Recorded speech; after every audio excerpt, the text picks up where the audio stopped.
The story starts with our protagonist saying that humans, by nature, shouldn't do things they were not used to doing, or at least that was what he believed.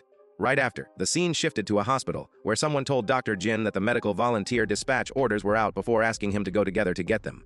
However, our protagonist quickly replied by asking why he would go somewhere where he would just be suffering all the time. The other guy then replied that it was for the experience before adding that he was signing our protagonist up with him, which pissed Jin off to the point of yelling that he was not going. Then, our protagonist, who was recalling those moments, thought that, looking back at that time, nothing had ever gone right from working with that guy, even though he had to admit that no one would have imagined that a war would break out in the place he had gone to volunteer. The scene shifted again, and we could see our protagonist complaining while tending to the wounds of a man, since a civil war had broken out, and there was no more space to lay patients down.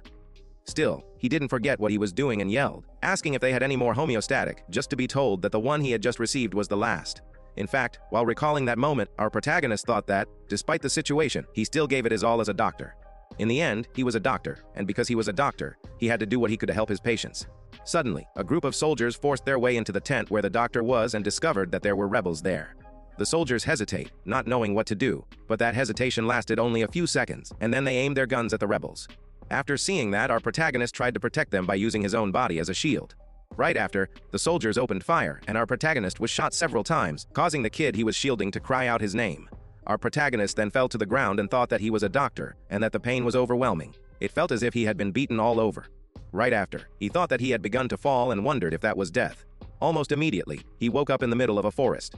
He then began to wonder where he was and why he was lying there, but before he could even ask himself the next question, he noticed his hand and realized that it was a kid's hand. That made him remember that he had just died while trying to protect that kid, and then he wondered where he was and why he was a child. Unfortunately, things were no less bloody in that new world, because the moment he sat up, he noticed a bunch of corpses nearby. Apparently, he was part of a caravan that had been attacked, and he seemed to be the sole survivor. At that moment, he pinched his cheek to confirm that he was not dreaming, and since the stench of blood was far too strong for that to be fake, he disregarded the possibility of being in the middle of a movie set. He then got closer to one of the dead bodies and confirmed that it was the corpse of a real person. Moreover, he also noticed that they had been cut in half with a single strike, not to mention that it was a sharp wound. So, he wondered what kind of sword sliced a person in half. He also realized that none of the corpses had bullet wounds and noticed the strange clothes they were wearing. It was then that he thought that it was almost as if he had fallen into some murim world. Our protagonist then thought that he might be able to think straight because of how absurd that scenario was. Still, at that point, he was sure that he was not in the desert where he had died, and he was not in Korea either. And to top it off, he had possessed the body of a young child. The kid then looked at the wagons and confirmed that all three were completely empty, which made him wonder if those people had been ambushed by rogues or bandits or something. Furthermore, since the body of one of the guys hadn't gone into rigor mortis yet, our protagonist concluded that it hadn't been 2 hours since his time of death. At that moment, he told himself that he had to focus, and decided that he had to get out of there before the bandits returned. However, before he left, he heard someone asking for help, which made him realize that there was another survivor. The man then gave our protagonist a sachet and asked the kid to deliver it to his wife.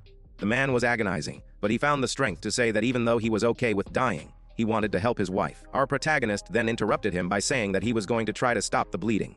The eye then thought that the man was lucky because, despite the wound being so long, he hadn't suffered any internal damage. Nevertheless, he had lost a lot of blood, so our protagonist needed something to bandage him with.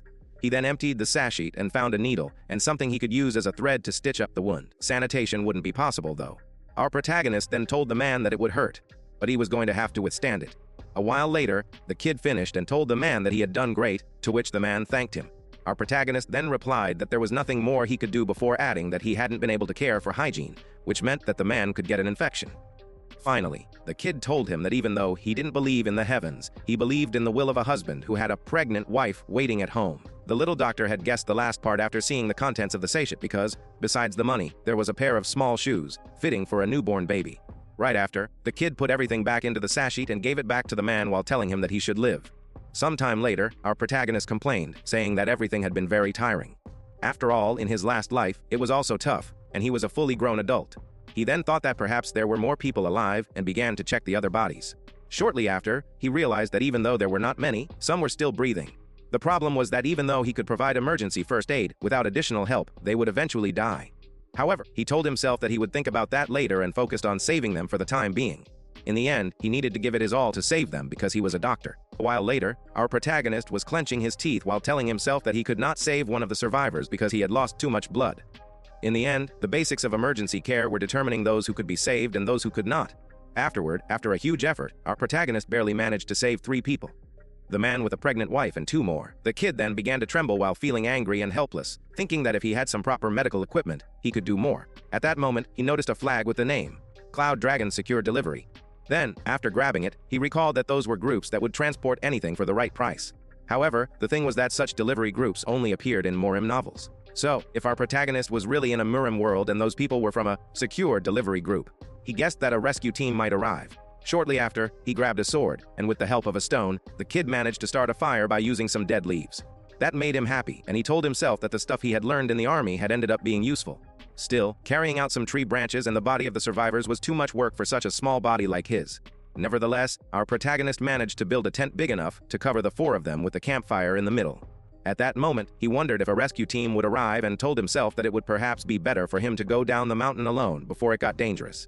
Unfortunately, he just couldn't bring himself to abandon the 3 survivors to their fate, which pissed him off. However, that also confirmed to him that he was indeed a doctor. Night came, and the kid was inside the tent while the 3 survivors were sleeping. Our protagonist then thought that, at first, his reason for becoming a doctor had been that he could earn a lot of money. Moreover, it was a medal of honor for him who was an orphan, a proof of success after devoting his entire life and overcoming countless hardships. Nevertheless, he told himself that, in the end, none of that had been worthy because he had gotten caught up in a civil war because of some volunteer work and got shot and died to protect some kid. At that moment, he heard some noise and wondered if there could be wolves. After all, he was in a murim world, so it was not impossible. If there were bandits, there could be wolves too. Right after, he began to call out loud the rescue team of the Cloud Dragon Secure Delivery. However, while calling out the name of the group, he realized something that name sounded familiar to him, and shortly after, he recalled that it came from the Supreme Demon King. Almost immediately, the sound of horses could be heard, and he left the tent while holding the sword, saying that someone was getting closer. The problem was that he didn't know if it was the rescue team or more bandits. Luckily, he managed to see their flag, and it belonged to the Cloud Dragon Secure Delivery, which confirmed that it was the rescue team. Our protagonist then kneeled while thinking that they were saved. Shortly after, a large number of people arrived, some riding horses and some inside various wagons. In fact, the kid noticed that the wagons were really unique. He then noticed that one of them looked like a giant medicine cabinet and thought that he had read about it somewhere. Almost immediately, he realized that it was the godly Dr. Bakran's medicinal wagon. The kid then recalled a moment in his past life where his friend asked him if he was reading murim novels again, to which Dr. Jin replied by asking the guy to keep his nose out of our protagonist's favorite pastime. The man then read the title of the novel and said that Supreme Demon King looked boring, to which our protagonist refuted by saying that it was very good. Back to the present, the kid said that it should be a coincidence, and almost immediately, one of the members of the group saw him and told the others that there was a survivor. That made our protagonist wonder if it was a coincidence or not. One man told a young guy to check for more survivors, and then he noticed our protagonist. The man then got closer to the kid, and our protagonist realized that he was massive. Still, the man was not rude and, after kneeling before the boy, introduced himself as the Lord of Cloud Dragon Secure Delivery, Woon Yu Hyan. Right after, the kid introduced himself as Jin Qian He, while thinking that the man was pretty kind despite his looks. The man then said that our protagonist's name was cool before adding that it was amazing that the kid was so calm under those circumstances. Shortly after, the man asked the kid if he had built the tent, to which our protagonist replied that he had indeed built it because he had to attend to the injured, which caught the man by surprise.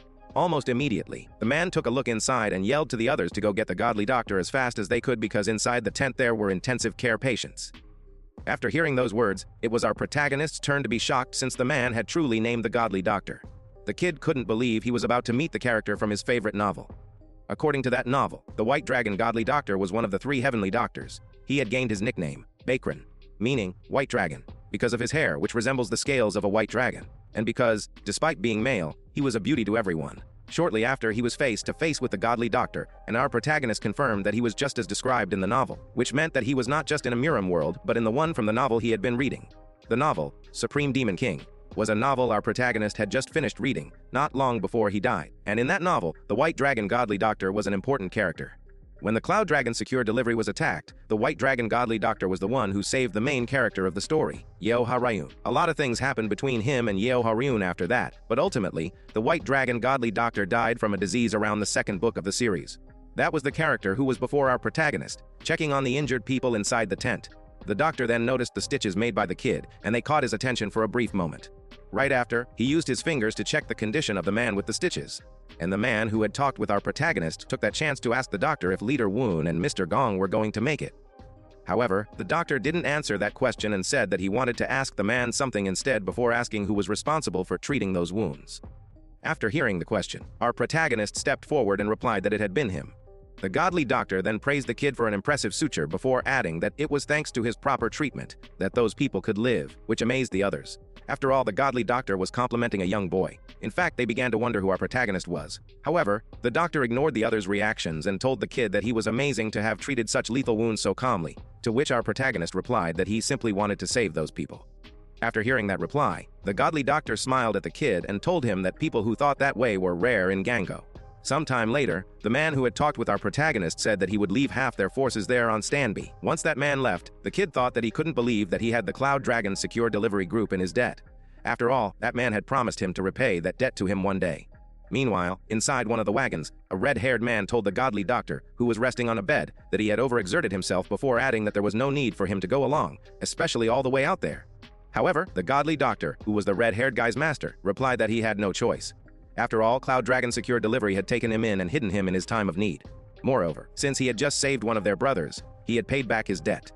The red-haired guy then asked his master if he was talking about the one they called Leader Woon, and the godly doctor confirmed it, before lamenting the deaths of the others, and adding that it was hard to compare anything to the death of a family member. The red-haired guy then said that his master had truly paid back the favor to the Cloud Dragon Secure Delivery, which the master confirmed under the assumption that they were keeping track of who owed whom.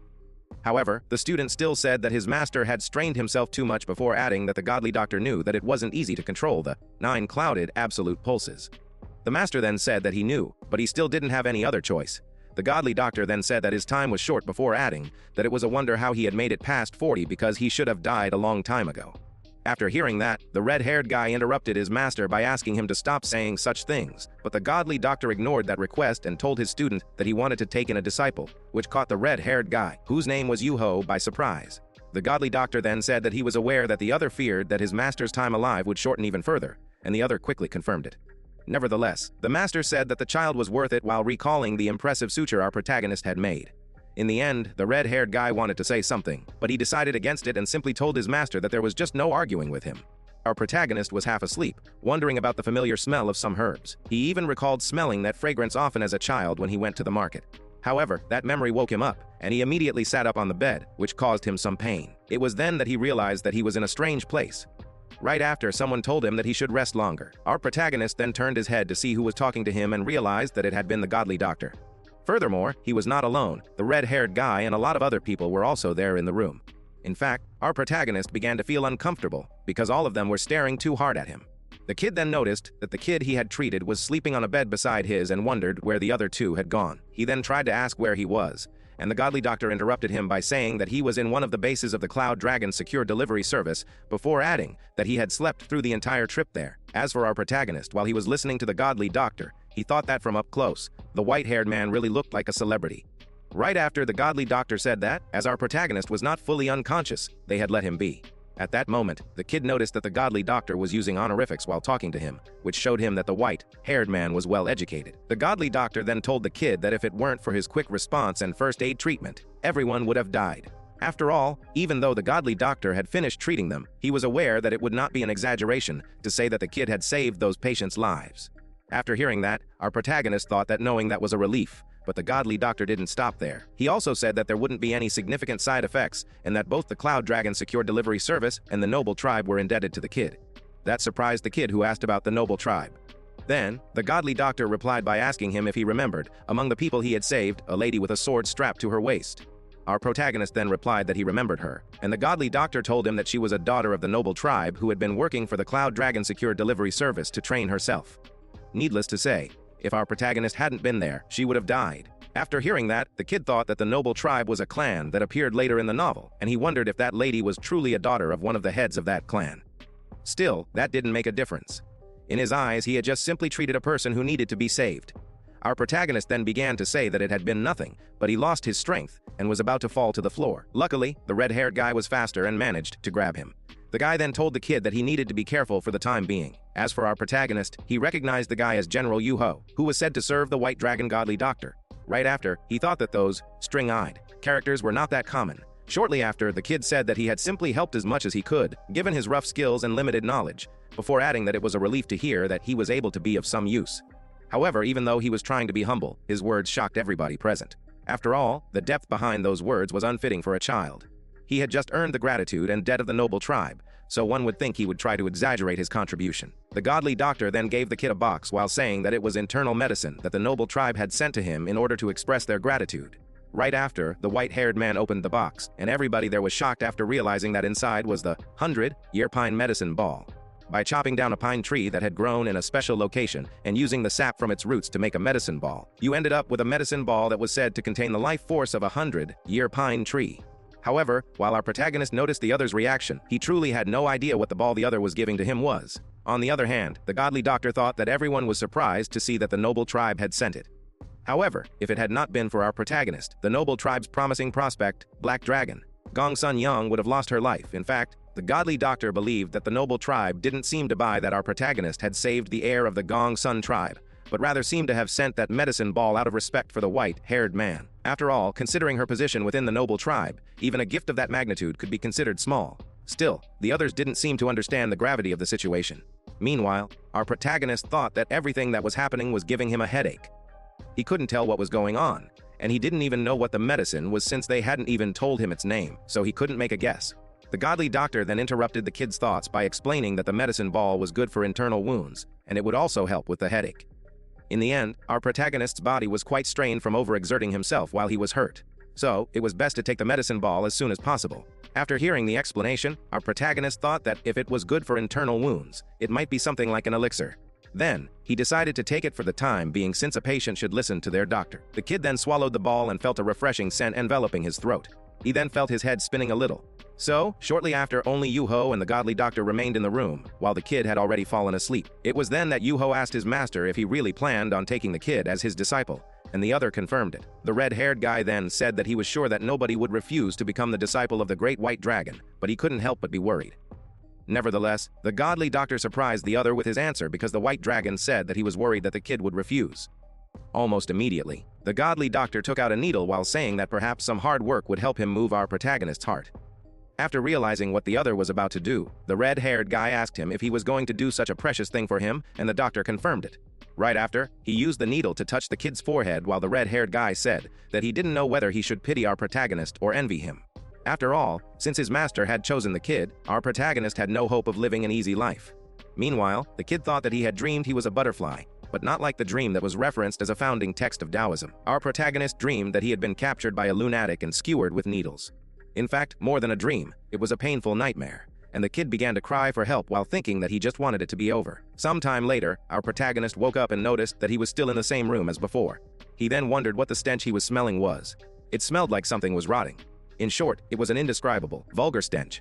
It was then that he noticed that he was naked on the bed and began to yell, asking what was going on. Almost immediately, the godly doctor and Yuho appeared, which astonished our protagonist, who began to think that the white dragon had been nursing him all night.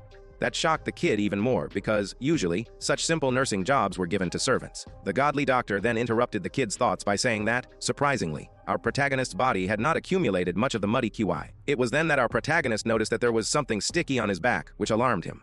Still, he didn't fail to notice that it didn't feel like a liquid, but rather some dried-up chunk of rubber. Afterward, the white dragon told the kid that he was looking all right as well before asking him if he felt any discomfort anywhere. However, our protagonist was not paying attention to that because he was embarrassed after realizing that what was on his back was the cause of the rancid smell. Nevertheless, after a while, he replied that he was all right before adding that his body felt incredibly lighter. He even asked the godly doctor to speak casually to him because it was embarrassing to hear him using honorifics to address him. Moreover, since the white-haired man was very close to our protagonist, he couldn't help but think that the godly doctor was what they called a world-class beauty. Right after, the white dragon agreed to speak casually to our protagonist, who quickly replied that he would appreciate that. A while later, while the godly doctor was examining the kid's back, our protagonist asked what he had meant by muddy Q before adding that he had thought he was being treated for internal wounds.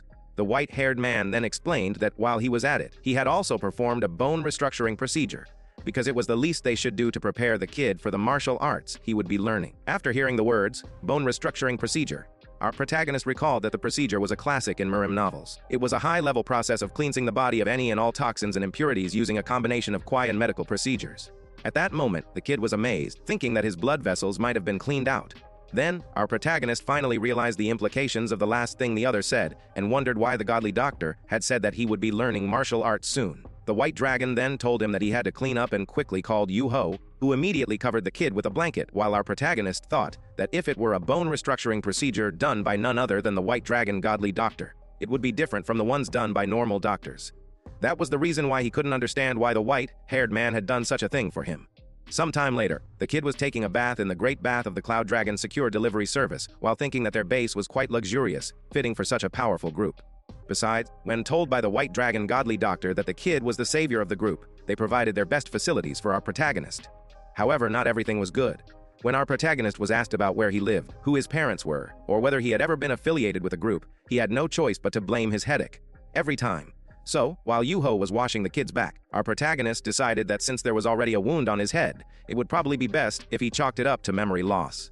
After all, he believed that the others couldn't do anything if he played dumb. Shortly after, Yuho left the bath while asking our protagonist to call him when he was out. Once the red-haired guy left, our protagonist thought that the servant was pretty stubborn. But on a second thought, it was understandable when some random kid had just crawled in out of nowhere and had received a bone restructuring procedure from the White Dragon Godly Doctor. Our protagonist then looked at his reflection on the water and confirmed that he was indeed in the body of a child. He then recalled that he had died in his past life because he had saved someone. Nevertheless, in his current life, it wouldn't be an exaggeration to say that because he had saved someone, he had been able to live. The kid then couldn't help but think how peculiar that was. After all, if it had been a band of rogues or wolves that had found him, instead of the Cloud Dragon Secure Delivery Service, he would have been the one to die. Right after, he noticed that events from his past life were popping into his head, one by one. He then recalled that it had been a life without a family, relatives, or loved ones. It was a miserable life, but it was a life he had tried his hardest to live in. At that moment, he began to wonder how he should live from that moment onward. According to Yuho, anyone who might know about the body he was in had been killed by bandits. Moreover, they were headed to Seju. He then recalled that Seoju was where the demon forces were based. It was mentioned many times in the novel that the main character, Demon King Yeo Haryun, joined the demon forces through Seoju. There she overcame several hardships and challenges to develop and grow. So, in the grand scheme of things, he was just a nameless extra who got shot in the head and died on the first page of the book. Furthermore, he was an orphan with nothing to his name.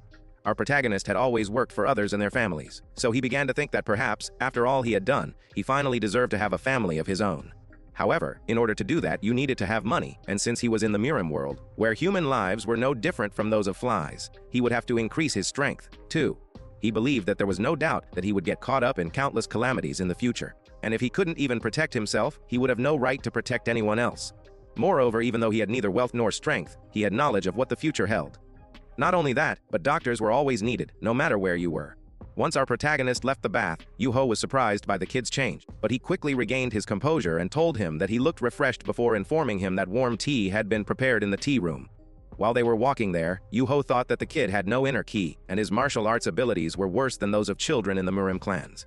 Moreover, even though his master had said that his skills were more than sufficient, in the red-haired guy's eyes, our protagonist was far from it. Not to mention that if the kid were really to become the White Dragon's disciple, the already short lifespan of the Godly Doctor would be even further limited.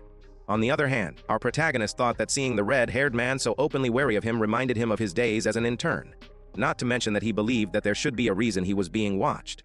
Once in the tea room, some servants offered the kid tea and some refreshments, and our protagonist thought that the White Dragon Godly Doctor had never performed a bone restructuring procedure for anyone in the novel. So, he guessed that the attitude of Yuho might be caused by it. After all, according to the novel, a bone restructuring procedure consumed an immense amount of inner ki. So if he had truly received that procedure, things were looking extremely bad for the White Dragon, because he was said to be suppressing his illness with his inner Q. In fact, he had died in the novel because he was doing things like that, which made our protagonist think that to sacrifice oneself for another was not an easy thing to do. The kid remembered all the contents of the novel, and he possessed the knowledge of modern medicine, and he began to wonder if there was any way to treat the white-haired man. Nevertheless, our protagonist decided that he first needed to solve the problem with those refreshments he had been given, since they were key dispersing poison biscuits, which made him think that it was a smart move on the demon clan's end. They had planned to plant a spy and get the members of the Cloud Dragon Secure Delivery Service addicted. Then they would arrive to attack and kill them all. Unfortunately for the demon clan, our protagonist decided not to let that happen. Shortly after, the Godly Doctor arrived with other guys, and our protagonist immediately wondered who the one in the straw hat was since she seemed to be a woman. Right after, that person bowed to him while saying that she offered her sincere gratitude to her savior. She then added that she had been told that their young one would not have lived if it were not for our protagonist. Afterward, she introduced herself as Noble Mo and promised to repay that debt. After hearing that, our protagonist guessed that the woman should be Gong Sun Hyeon, the older cousin of Gong Sun Yong. Then, he replied that he shouldn't worry about it before adding that he was simply glad that he had been of help. The woman then said that our protagonist was indeed like the leader and godly doctor had previously said, before adding that even though the noble clan would not forget that kindness, to which he replied that anyone in his shoes would have done the same thing, while thinking that it was embarrassing how she kept praising him. He then told her that she should go visit her family instead of talking to him because that was much more important. Those words caught the woman by surprise, but she quickly regained her composure, and after excusing herself, she went to see her cousin. While she was leaving, our protagonist thought that the woman was born into the main family and was the only daughter the main family had. Besides, she was seen as a disappointment to many of the elders in the main family due to her lack of potential in swordsmanship. She was an heir who couldn't learn the secret techniques of the main family. On the other hand, Gong Sun Yang was an heir to the collateral family, and she was already making a name for herself. Still, even though Gong Sun Hyan was the black sheep of the family, she loved and cared for her younger cousin more than anyone else. Furthermore, according to the novel, Gong Sun Yang was supposed to die there. Then, Gong Sun Hyan would have been incited by the death of her younger cousin, whom she loved like a sister. Later, she would learn that it had been the plan of an elder of the main family who wanted to make her the heir to the head of the clan, and she committed an irreversible slaughter. So, our protagonist had basically prevented a massive slaughter in the future. Besides, if they were to go by the novel, that was approximately the prologue of the first book, where the White Dragon treated the demon King Yeo Ha Ryun, and that incident was about to happen in that very moment. Not to mention that the conspiracy should also be happening, and our protagonist had decided to stop it, otherwise he could die as well. At that moment, one of the men told the kid that he looked much better and asked him if he was good enough to talk for a while, but almost immediately our protagonist began to cough, which alerted the man, who immediately asked the kid if he had not recovered yet. Our protagonist then replied that the tea had made his throat itchy, but when he saw the godly doctor's face, our protagonist cursed mentally while thinking that even though he was said to be a godly doctor, he was still a martial artist, so our protagonist couldn't be so subtle. The kid then added that, for some reason, the tea was making his throat itch.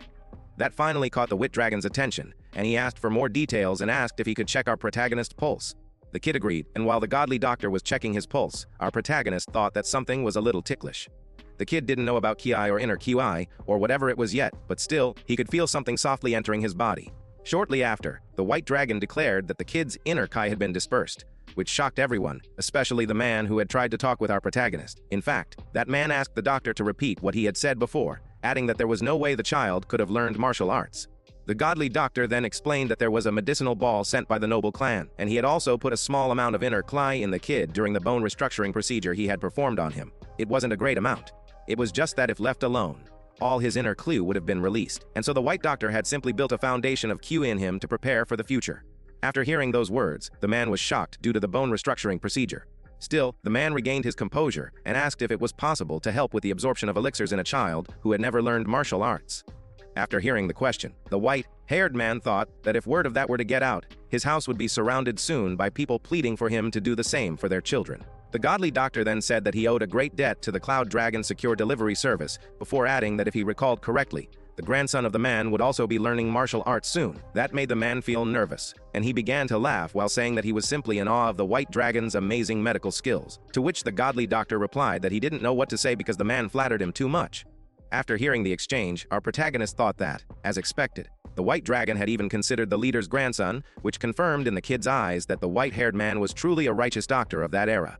Shortly after, the godly doctor announced that the cause of the scattered inner Ki seemed to be Ki dispersing poison, which made the man angry. The leader then asked who would have fed such a thing to our protagonist before adding that the Cloud Dragon Secure Delivery Service would never treat their savior in such a way. Nevertheless, the godly doctor cut the man off by saying that what was important was not who did it, but rather why they had done it. The White Dragon then added that, if he recalled correctly, the refreshments that had been served to our protagonist were the same ones that had been served to the higher-ups and elite warriors of the Cloud Dragon Secure Delivery Service, which astonished the man, who immediately asked if someone was targeting their group. The godly doctor then ordered to throw out the biscuits and the tea immediately before telling the man that he should arm his men, as there might be an invasion. However, the man replied that an invasion might not be the end of it. After all, if they had poisoned the camp, then there was definitely something conspiring. Right after, the man apologized by saying that he had not intended for the White Dragon to be dragged into the affairs of his group. Shortly after, the man walked away and called out the manager. Meanwhile, the godly doctor asked our protagonist if he was aware of the Ki dispersing poison, to which the kid replied by asking what that was. However, our protagonist immediately thought that it was a poison that scattered inner Ki. It was colorless and odorless. Actually, the kid couldn't tell it apart by taste at all, so he had no choice but to eat all of the biscuits, hoping that one of them would have been contaminated. After all, it was vital for him to be affected by the Ki, dispersing poison in order to be able to alert the others about it. Our protagonist then laughed internally and thought that it had been a while since he had been a human guinea pig, before thinking that medicine fed and grew on sacrifice. In fact, looking back, he had turned quite a few of his colleagues into human guinea pigs so that he could practice finding veins. While recalling that, the kid smiled and thought that progress was progress, no matter how small. So of course, he would be willing to consume the poison. In the end, the godly doctor bought the lie because even if it only dispersed the key, poison was poison, so he believed that there was no way our protagonist would have taken it voluntarily, knowing that.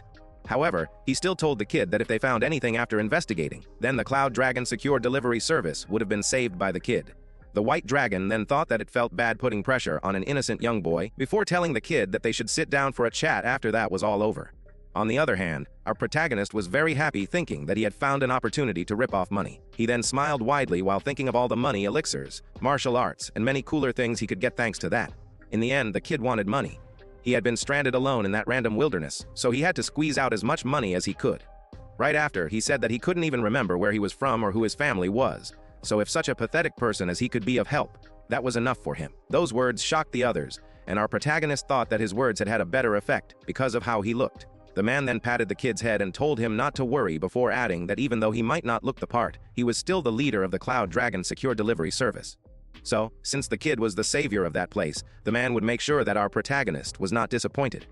However, at that moment, the White Dragon put his hand on the man's shoulder and told him that he shouldn't do it, to which the man replied that he knew that the godly doctor had gone so far as to perform a bone restructuring procedure on him, but he still wanted to do it. Still, the godly doctor insisted while showing a creepy expression on his face and squeezing the man's shoulder, to which the man helplessly replied that he didn't even know what he shouldn't do. That night, several ninjas burst into the base where our protagonist was, and suddenly, one of them noticed that everything was too quiet. However, another simply said that perhaps they had put in sleeping pills along with the key dispersing poison. Right after, one of them confirmed that all agents were in position by using a sound frequency that couldn't be detected by those who did not know inner key. Nevertheless, when they reached a courtyard, they were faced with the leader of the Cloud Dragon Secure Delivery Service, who ordered his men to obliterate the enemy while looking extremely angry. Of course, that caught the ninja by surprise since they were not expecting any form of resistance. However, the ninja didn't run away and began to fight the defenders.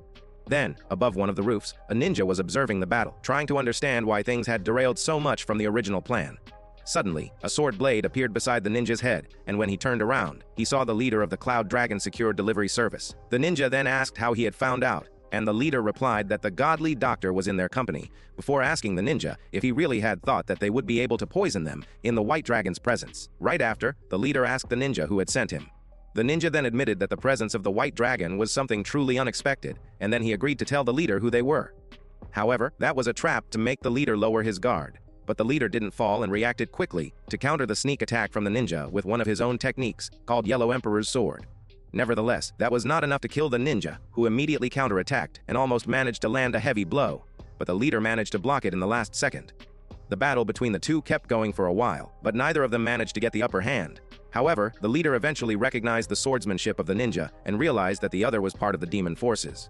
They then exchanged blows, and the leader thought that, as expected from the vampiric ghost blade, the technique of the ninja was a demonic blade that sought blood. Nevertheless, in the eyes of the leader, it didn't matter whether you were a part of the demonic forces or you were using their strength for your own purposes. After all, his job was simply to protect everyone.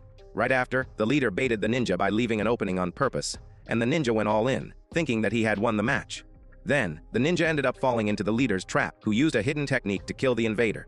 In the end, the ninja couldn't believe that such a sword style existed.